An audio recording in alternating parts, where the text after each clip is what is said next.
বুকে হাত দিয়ে বলতে পারবেন জীবনে কোনো গুনাহ করেন নাই?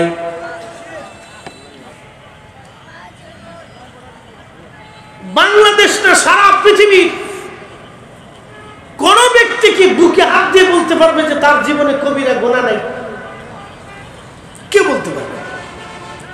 মক্কার ইমাম কি, মদিনার ইমাম কি, বাইতুল আকসার ইমাম কি, বাইতুল মুকাররম কি, মিশর আল আজহার বিশ্ববিদ্যালয়ের চ্যান্সেলর কি, দারুল উলুম দেওবন্দের মুহতামিম কি, ফুলতুলি মাদ্রাসার প্রিন্সিপাল কি ব্যক্তিবর্গ, সাধারণ দুনিয়ার অন্য কোনো ঢাকা ইউনিভার্সিটির চ্যান্সেলর সে যেই হোক, বাইতুল মুকাররমের খতিব সাহেব সহ বুকে হাত দিয়ে বলতে পারবে না আমরা জীবনে গুনাহ করিনি। কি কথা কর না কেন? ঠিক তা আমি তোমার নিজের পাপের চিন্তায় পেরেশান থাকতে হবে, অন্যের চিন্তা মাথায় নিয়ে সময় কত?